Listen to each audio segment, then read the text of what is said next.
Bonjour à tous. Alors, comme promis, je continue la lecture du livre La quatrième révolution industrielle. J'en étais à la page 82. Donc, un petit avertissement aussi avant. Dans le livre, à toutes les pages, c'est marqué toute reproduction non autorisée est un délit. Et à la page 112, c'est écrit dans toutes les périodes de changement technologique majeur, les individus, les entreprises et les institutions saisissent l'ampleur du changement, mais se sentent souvent dépassés par lui, faute d'en connaître les conséquences dues à l'ignorance. Donc, comment peut-il interdire aux gens l'accès au contenu du livre si il dit que c'est dû à l'ignorance? Donc, moi, j'ai pris sur moi de le lire. Donc, je ne le reproduis pas, je n'ai pas fait de copie. Voilà. Alors, je suis rendue à la page 82, encadré 2. Préservation et restauration de l'environnement. Cette convergence des mondes physiques, numériques et biologiques qui est au cœur de la quatrième révolution industrielle ouvre la possibilité d'utiliser les ressources naturelles de façon plus économique et efficace. 4 pistes nous mènent dans cette direction. Premièrement, avec l'Internet des objets et les objets intelligents, il est désormais possible de suivre les flux de matière et d'énergie pour réaliser des économies massives tout au long des filières. Devrait permettre une réduction des émissions de gaz de serre de 9,1 milliards de tonnes d'ici 2020, ce qui est loin d'avoir été atteint, et 16,5 du total prévu pour cette année-là. Alors, les émissions, les gaz de serre, tout comme le CO2, quand on vous dit que le CO2 est rendu tellement haut que c'est ça qui fait changer la température, c'est ce qui fait réchauffer la température. Faites vos recherches, ce n'est que des mensonges, c'est une arnaque, la même arnaque que nous vivons présentement concernant les pics. Parce que le jour où vous aurez plus assez de CO2, ben vous allez crever. Parce que c'est le CO2 qui vous fait respirer. Alors, deuxièmement, comme piste, avec la démocratisation de l'information et la transparence due aux objets numériques, les citoyens sont en meilleure position pour réclamer des comptes au gouvernement et aux entreprises. Des technologies telles que le blockchain contribueront à rendre cette information plus fiable, par exemple en captant et en certifiant les données sur le déboisement recueillies par satellite sous un format sécurisé afin d'obliger les propriétaires terriens à rendre des comptes. Les propriétaires terriens, on parle de déboisement, mais ce n'est pas les propriétaires terriens qui font du déboisement. Parce que ici au Québec, celui qui contrôle tout le déboisement au Québec demeure en Ontario. Donc, est-ce qu'on ne parle que du bois? Je ne le sais pas. Est-ce qu'on parle des multinationales qui ont des permissions spéciales pour empoisonner les gens? Est-ce qu'on parle des sables bitumineux? Est-ce qu'on parle de tous les déchets nucléaires qui sont enterrés au Québec? Est-ce qu'on parle des polluants toxiques qui sont déversés dans l'eau? Est-ce qu'on parle des chemtrails? Non, on ne parle pas de ça nulle part. On parle des propriétaires terriens. Alors, ceux qui sont propriétaires terriens, posez-vous des questions. Troisièmement, les nouveaux flux d'informations et la transparence accrue peuvent contribuer à modifier à grande échelle le comportement des citoyens, avec de nouvelles normes économiques et sociales favorables à un système économique circulaire durable. Un comportement plus vertueux deviendra la ligne de conduite allant de soi. Et grâce à une convergence entre les sciences du comportement, la psychologie et l'économie, utilise les comparaisons entre consommateurs pour les inciter à réduire leur consommation d'électricité, contribuant ainsi à protéger l'environnement tout en réduisant les coûts. Alors, comprenez-vous où est-ce qu'on veut en venir? Vous autres, en tant qu'humains, tout va être réduit pour permettre au plus haut d'avoir du surplus. Vous autres, vous allez être privés, mais pas ceux d'en haut.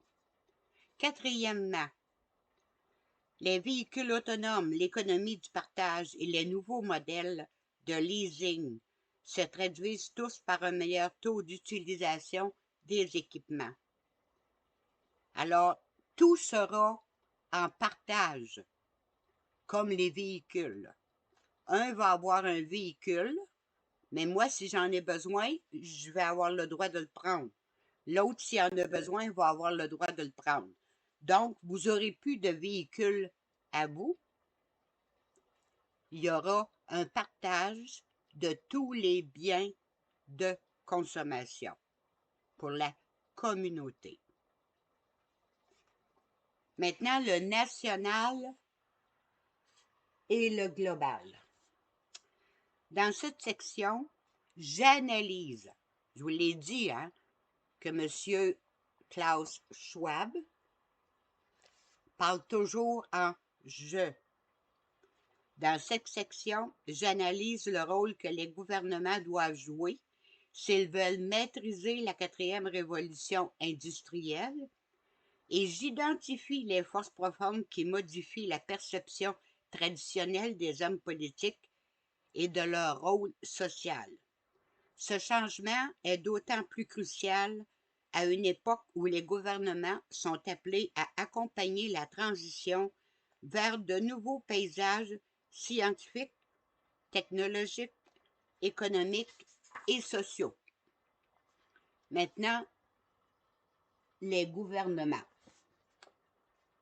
L'impact de la quatrième révolution industrielle sur les pouvoirs publics, la première chose qui vient à l'esprit est l'usage des technologies numériques pour mieux gouverner. Quand je dis gouverner, entendez contrôler.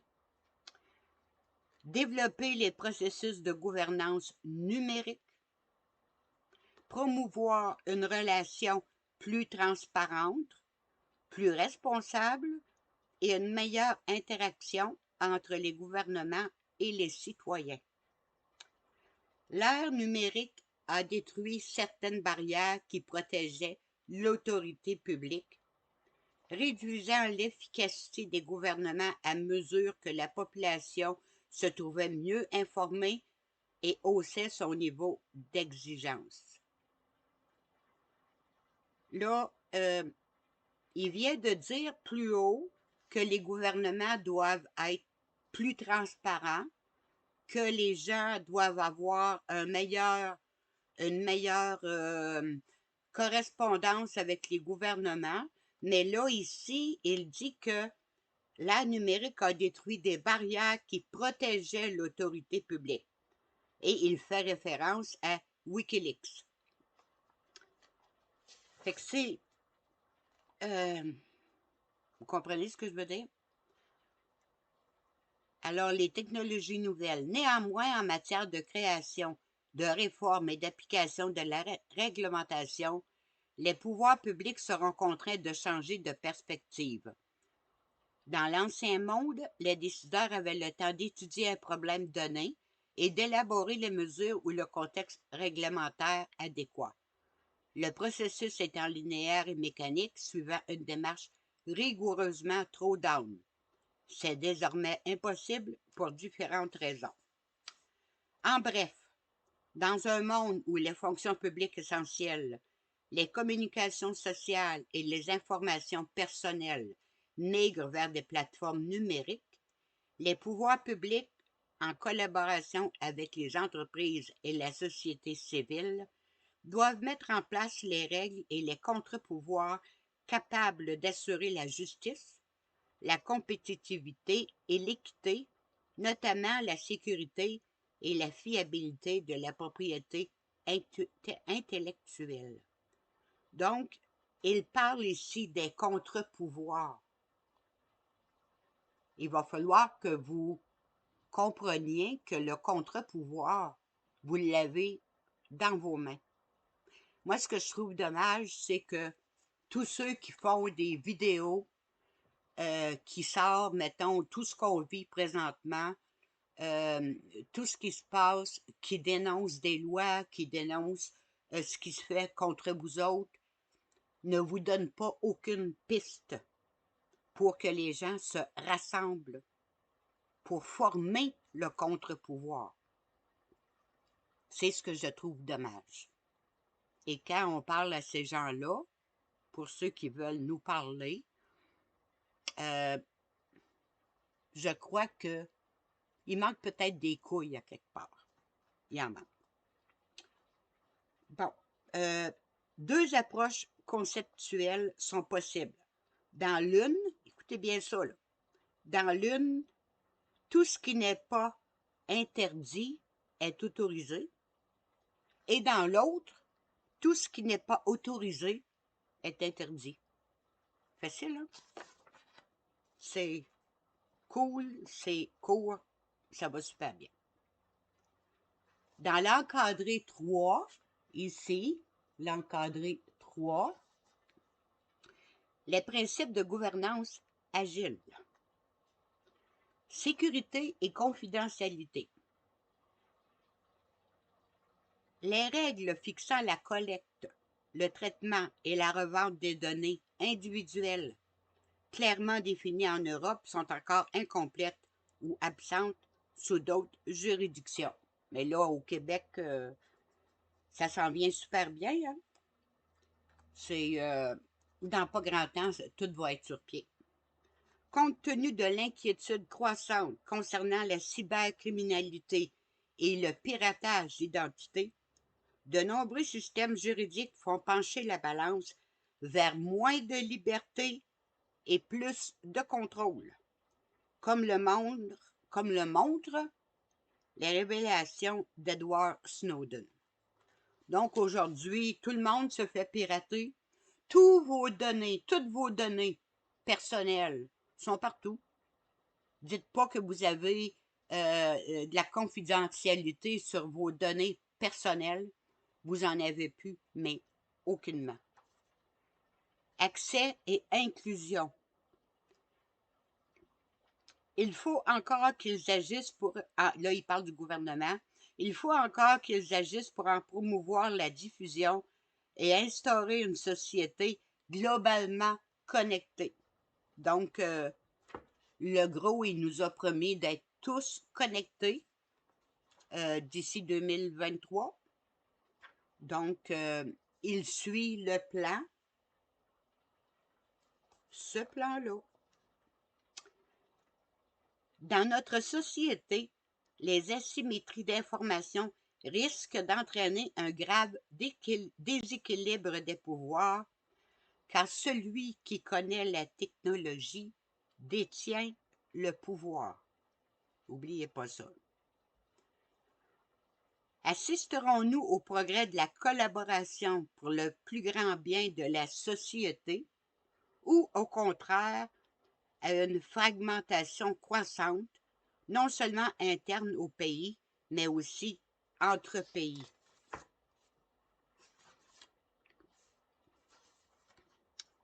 La moitié de la population mondiale n'a pas de téléphone portable et 450 millions de personnes vivent encore sans réception d'un signal mobile. Pourquoi que ça les inquiète? Parce que c'est par votre téléphone, votre cellulaire, qu'ils sont capables de peser sur le bouton pour vous faire tomber. N'oubliez pas ça. Alors, moi, j'ai tout le temps dit, quand je suis née, ma mère a coupé le cordon. Débarrassez-vous de vos cellulaires. De cette façon-là, ils n'ont aucun pouvoir sur vous. Débarrassez-vous parce que vous êtes déjà des robots. Vous êtes déjà des robots. Vous marchez dans la rue comme ça. Vous êtes hypnotisé par votre cellulaire. Vous avez l'air, excusez-moi là, mais vous avez l'air de fou avec vos cellulaires. Vous vivez par votre cellulaire, vous n'avez plus aucune vie sociale ni familiale. Alors débarrassez-vous de vos cellulaires. Vous n'avez pas besoin d'être toujours en contact avec tout le monde à l'instant. Mais ils vous ont donné cette obligation-là. N'oubliez pas. C'était prévu depuis longtemps. Pourquoi qu'il y a seulement que la technologie qui a évolué si vite? Parce qu'il fallait qu'ils aient un moyen d'avoir le contrôle sur vous autres. Environ 60% de la population mondiale ne sont pas encore connectés. Ce chiffre dépasse 90% dans les pays pauvres. Enfin, la plupart des téléphones portables sont de l'ancienne génération. Ça, c'est inquiétant pour eux autres, parce que vous devez avoir la dernière génération parce que vous êtes à leur service. Les régions et les villes se doteront d'outils supplémentaires pour favoriser leur développement. Suivre les épidémies, mieux gérer les catastrophes naturelles, mieux gérer, faciliter l'accès des pauvres aux services publics et financiers et comprendre les mouvements migratoires des populations défavorisées. Donc, ça veut dire que si un endroit se développe trop vite, il va arriver un ouragan? Mieux gérer les catastrophes naturelles. Essayez de comprendre. Attardez-vous un petit peu à ce que je vous lis, là. Essayez de penser, parce que votre téléphone ne vous laisse plus votre libre pensée. Il vous impose ce que eux autres veulent. Mieux gérer les catastrophes naturelles.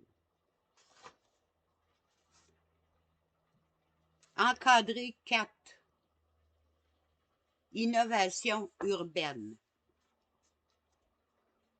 Ils appellent ça le WaterNet. Avec l'Internet des tuyaux, des capteurs permettront de superviser la distribution de l'eau dans les réseaux, de surveiller les flux et le contrôle de cycles entiers, fournissant durablement l'eau nécessaire aux besoins humains et écologiques. Ça veut-tu dire que si vous prenez une douche un soir, le lendemain soir, vous ne pouvez pas la prendre? Parce que c'est le voisin qui va prendre sa douche. Comprenez-vous? Essayez de comprendre, de surveiller le flux et le contrôle de cycles entiers fournissant l'eau nécessaire aux besoins humains et écologiques. Donc, si vous n'avez plus le droit de vous faire un jardin, vous ne pourrez pas l'arroser, là, même si vous en faites un. Vous comprenez? Réverbères intelligents. Les réverbères LED de nouvelle génération peuvent servir de plateforme pour toute une série de capteurs collectant des données sur le climat, la pollution, l'activité sismique, la circulation des véhicules et des personnes, le bruit et la qualité de l'air. Pourtant, la qualité de l'air, avec toutes les chemtrails qu'on a, est-ce que ça veut dire qu'il n'y en a pas tout à fait assez? Ils vont nous en mettre encore un petit peu plus? Comprenez-vous où on s'en va? Maintenant, on va aller à l'encadré 5, la révolution industrielle et la mobilité. Les mouvements migratoires sont à la fois un phénomène majeur et un facteur de développement économique.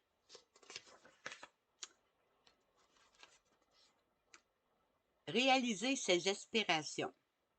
Résultat d'une prise de conscience des événements et des possibilités dans d'autres pays dues à une plus grande connectivité, la mobilité est de plus en plus considérée comme un choix de vie, notamment par les jeunes. Les motivations individuelles sont variables. Recherche d'emploi, désir d'étudier, quête de sécurité, désir de regroupement familial, mais la tendance à rechercher des solutions au-delà des frontières est croissante. En fait, ce qu'ils veulent dire par ça, c'est que tout le monde en étant connecté, les gens qui vivent en Afrique, en Haïti ou n'importe où, voient toutes les possibilités qu'il y a à s'en venir par ici ou dans un autre pays. Donc, ils organisent des flux migratoires. Redéfinir les identités personnelles.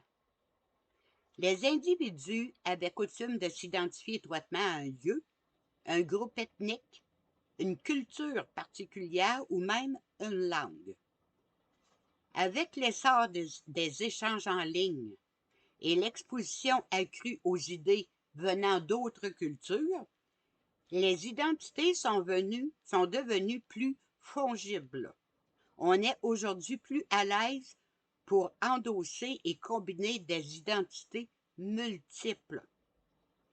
En un mot, vous n'aurez plus d'identité. Il va y avoir tellement de mélanges de langues, de cultures, de tout, que vous n'aurez plus d'identité. Redéfinir l'identité familiale. N'oubliez pas que depuis les années 60-70, ils ont fait disparaître l'identité d'une famille, le noyau familial. Aujourd'hui, tu n'as plus ça, un papa et une maman. Tu n'as plus une maman qui reste à la maison pour élever ses enfants. Donc, le noyau familial n'existe plus. Et c'est ce qu'il voulait. Alors, voici comment il redéfinit la famille. Les structures familiales se trouvent redéfinies du fait de l'évolution historique des flux migratoires et de la baisse des coûts de la connectivité. Les contraintes spatiales étant abolies, les liens s'établissent d'un pays à l'autre avec un dialogue familial permanent, renforcé par les moyens numériques de communication. De plus en plus, l'unité familiale traditionnelle se trouve remplacée par un réseau familial international. L'un des problèmes de la 4e révolution industrielle sera donc la gouvernance de la mobilité des personnes afin de veiller à tirer pleinement profit de ses bienfaits. Ceci suppose d'aligner les droits et devoirs souverains sur les droits et aspirations individuelles, de concilier la sécurité nationale et celle des populations, et de préserver l'harmonie sociale au cœur de la diversité croissante. Donc, il vient de te dire que tu n'es plus un individu, mais tu es un individu englobé dans une société composée de multiples nationalités. Donc, tu n'as plus de devoir en tant qu'individu, mais tu es obligé à ta société. Maintenant, nous allons aller des technologies émergentes transformant la sécurité internationale, l'encadré numéro 6. Alors, on parle des drones. Il s'agit d'avions robotisés, des armes autonomes, combinant les technologies du drone et l'intelligence artificielle. Elles peuvent sélectionner et attaquer une cible sans intervention humaine. Les dispositifs portables. Ils permettent d'optimiser la santé et les performances dans des situations extrêmes ou de produire des exosquelettes qui amplifient les capacités des soldats, permettant à un humain de porter sans difficulté une charge d'environ 90 kg. 90 kg, 200 livres à peu près. Les impressions 3D, alors ils vont pouvoir sur place produire des armes. Les énergies renouvelables, la nanotechnologie.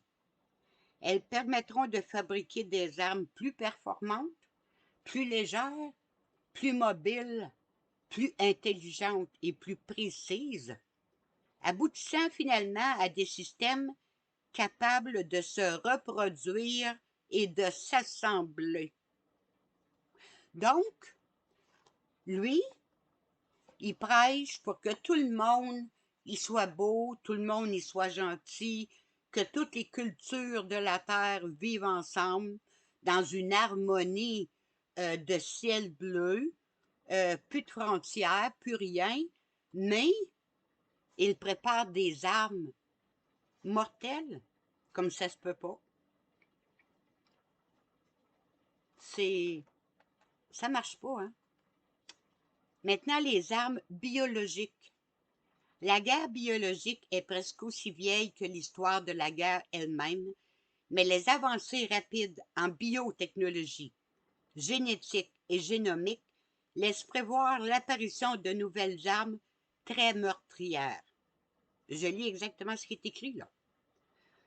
Virus aéroportés conçus en laboratoire, superbactéries artificielles, parasites génétiquement modifiés, tout ceci constitue la trame de scénarios apocalyptiques potentiels. Donc, pour ceux qui suivent M. Gendroc, vous savez que déjà, les moustiques donnent la maladie de Lyme. Il y a des maringouins qui donnent des bactéries. Nous avons les chemtrails qui donnent aussi des bactéries, des virus. Nous avons des virus dans presque tout. Le graphène et les pics sont mortels. Vous avez été tous avertis, n'est-ce pas? Ceux qui sont pics 2 fois, 3 fois, malheureusement pour vous autres, moi, il y a un conseil que je vous donne. Débarrassez-vous de vos cellulaires et ça presse. Enlevez tout l'électronique qu'il y a dans votre maison. C'est urgent. Armes biochimiques.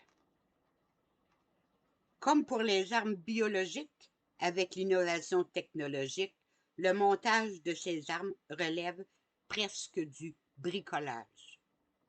Alors, ils vous le disent ici, là. C'est facile pour eux autres. Elles pourraient être envoyées par drone. Alors, ils vont vous cibler, puis ils vont vous envoyer ça. Il y a un petit village de Gaulois, les drones vont arriver, psh, fini. Alors, les réseaux sociaux. Les jeunes adultes sont particulièrement vulnérables, surtout en l'absence d'un réseau stable de soutien social. Alors, on vous dit le discours contrôlé, la censure. Les nouvelles frontières de la sécurité globale. Ainsi, des neurotechnologies telles que les neuroprothèses servent déjà à résoudre des problèmes médicaux, mais elles pourraient à l'avenir être mises au service d'objectifs militaires. Grâce à des implants cérébraux, une personne paralysée peut commander un bras ou une jambe robotisée. La même technologie pourrait servir à diriger un pilote ou un soldat bionique.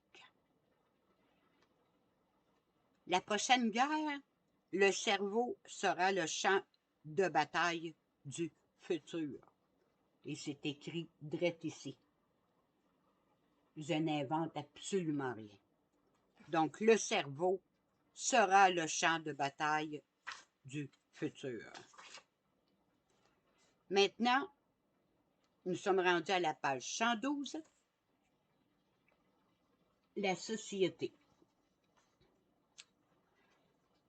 Il est fort possible que la quatrième révolution industrielle qui bouscule nombre de nos postulats fondamentaux vienne exacerber les tensions qui existent entre des sociétés profondément religieuses ayant une vision du monde plus laïque. Ici, j'aimerais juste vous rappeler, et j'ai fait des vidéos sur ma chaîne YouTube là-dessus, quand on parle de religion et la laïcité, vous le savez que le pape est le maître du monde. Le pape, par bulle papale, le pape détient les âmes de toutes les personnes qui sont sur la terre. OK? Le pape a fait 3 documents. Il a fait le document sur l'éducation que j'ai mis sur vidéo. Il a fait le document sur la religion. On s'en va vers une religion mondiale. Et le pape a signé ça avec le grand imam musulman. Alors, tout se rejoint là-dedans, comme le document sur les droits sexuels des enfants de 0 à 16 ans. Vous savez que un pédophile ne sera jamais condamné pour avoir sodomisé un jeune bébé. Parce que le bébé n'a pas dit non. Alors, c'est vers ça qu'on s'en va. Et pour ceux qui ont suivi ce que j'ai mis sur ma page, la petite Lola en France, qui a été victime d'un rythme satanique.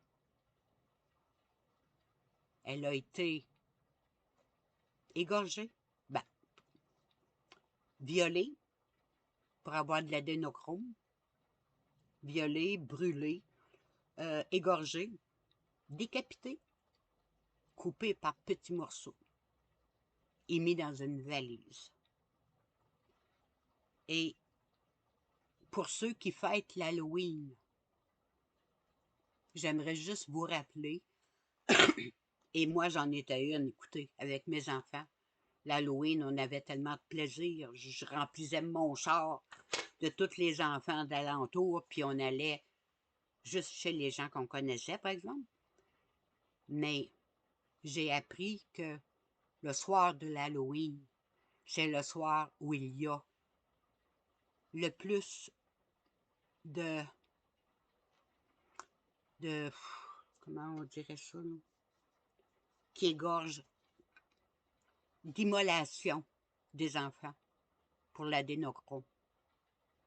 C'est le soir où tous les sataniques font des messes noires et qu'ils immolent des enfants sur l'autel.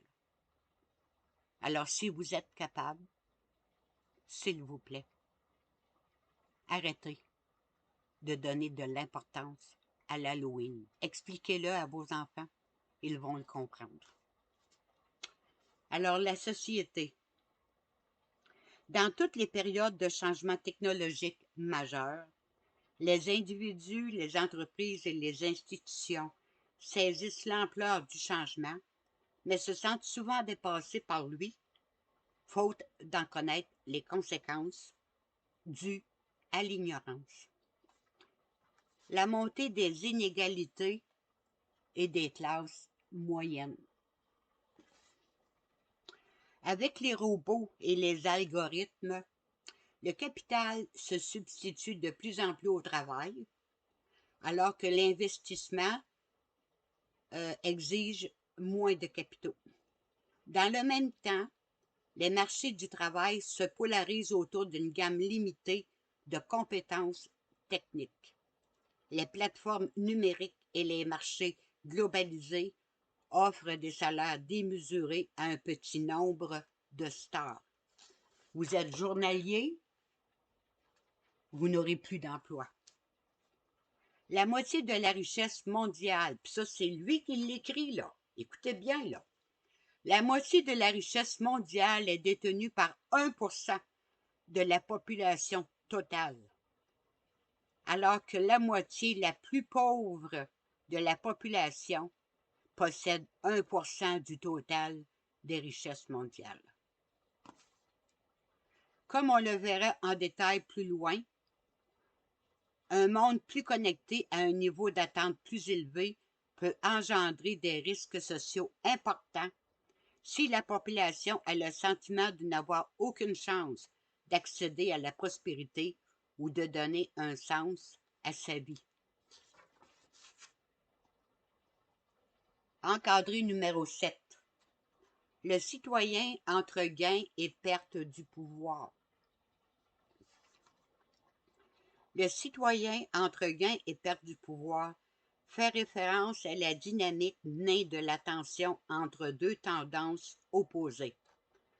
Fort du pouvoir qu'il tire des changements technologiques qui lui facilitent l'accès à l'information, la communication et l'action militante, l'individu découvre de nouveaux modes de participation à la vie civique et politique. Dans le même temps, l'individu, la société civile, les mouvements sociaux et les collectivités locales se sentent de plus en plus exclus de toute participation effective au processus de décision traditionnel, y compris le vote et les élections, et privés de leur capacité d'influencer et de faire entendre leur voix auprès des institutions et détenteurs de pouvoir au niveau national et régional. Donc, avant, il a dit juste le contraire. C'est que la technologie va donner au peuple plus de pouvoir avec le gouvernement, avec la société, sur les prises de décision et être au courant de ce qui se passe. Mais ici, il dit le contraire.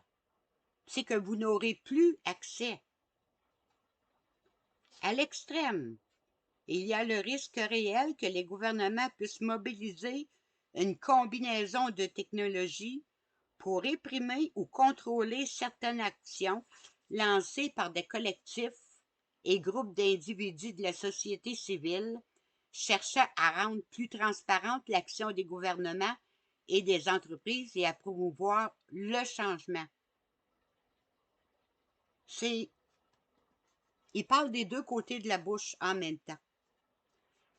La quatrième révolution industrielle dispose d'instruments permettant de nouvelles formes de surveillance et d'autres moyens de contrôle défavorables à des sociétés saines et ouvertes. Et ça fait dur, hein? Je vous demande de m'excuser un moment. Vous pouvez aller vous chercher un verre d'eau, aller aux toilettes. Je reviens parce que mon bébé a besoin de moi. Je m'excuse.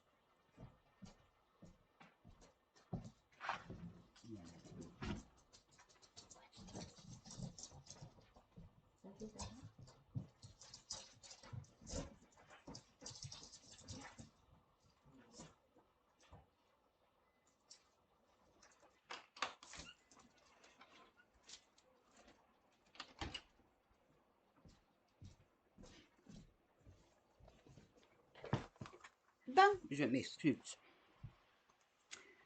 Alors, je suis rendue à l'individu. Voilà, l'individu. La quatrième révolution industrielle ne change pas seulement ce que nous faisons, mais aussi qui nous sommes. Les impacts qu'elle aura sur nous en tant qu'individus sont multiples. Elle affectera notre identité sous ses divers aspects, notre conception de l'intimité, que vous n'aurez plus, de la propriété, que vous n'aurez plus rien, nos modèles de consommation, que tout sera contrôlé, le temps que nous consacrons au travail et au loisir, notre manière de gérer notre carrière, de cultiver nos compétences. Elle influencera les modalités de nos relations sociales, les hiérarchies dont nous dépendons, notre santé, et peut-être plus tôt que prévu, elle pourrait aboutir à certaines formes d'augmentation humaine, qui nous conduiront à reconsidérer la définition même de l'humain. Est-ce que ça tourne là-dedans, là? Est-ce que ça tourne? Avez-vous compris tout ça, là?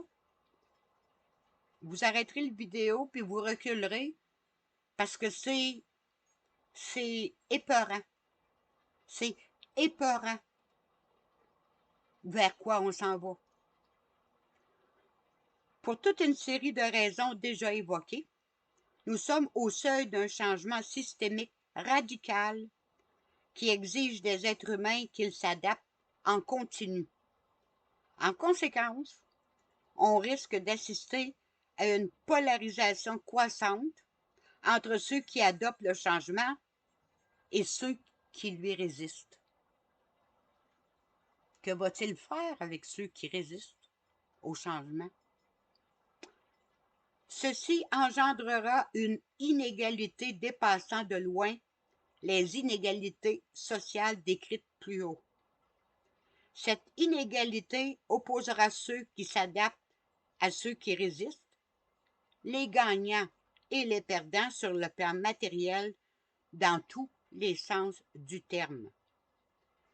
Les gagnants pourront peut-être même bénéficier d'une certaine forme d'amélioration humaine radicale engendrée par certains aspects de la quatrième révolution industrielle, entre parenthèses, comme le génie génétique, à laquelle les perdants n'auront pas accès. Alors, les perdants, ceux qui vont résister, n'auront plus accès à rien. On risque de voir apparaître des conflits de classe et d'autres types d'affrontements inconnus jusqu'alors. Cette division en puissance et les tensions qu'elle attise seront aggravées par un fossé générationnel entre, d'une part, ceux qui sont nés dans le monde numérique, ils l'ont toujours connu, et d'autre part, les plus âgés, condamnés à s'adapter. Pourtant, je me demande, comme nombre de psychologues et de sociologues, comment l'inexorable intégration de la technologie dans nos vies affectera notre notion d'identité.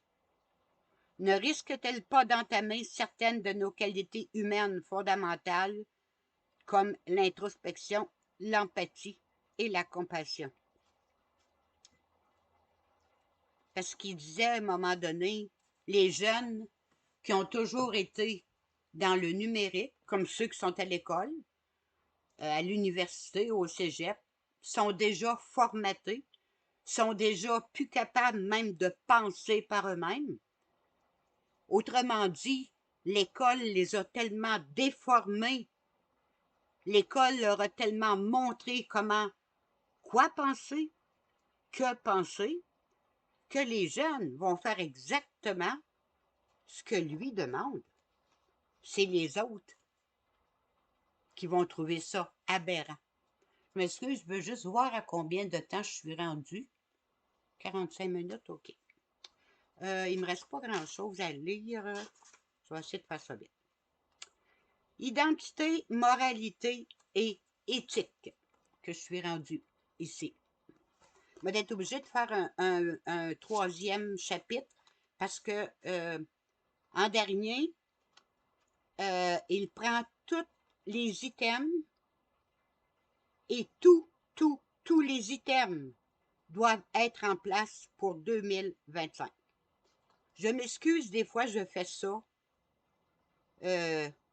C'est pas parce que je suis de l'équerre, là. C'est bon. Les innovations surprenantes suscitées par la quatrième révolution industrielle des biotechnologies à l'intelligence artificielle apportent une nouvelle définition de ce que signifie être humain. Les bornes de notre espérance de vie, de notre santé, de nos capacités cognitives, de nos facultés, se trouvent repoussées selon les modalités qui relevaient jusqu'alors de la science-fiction. Parallèlement au progrès de la connaissance, il est essentiel que nous nous engagions assidûment dans un débat moral et éthique autour de ces nouvelles découvertes.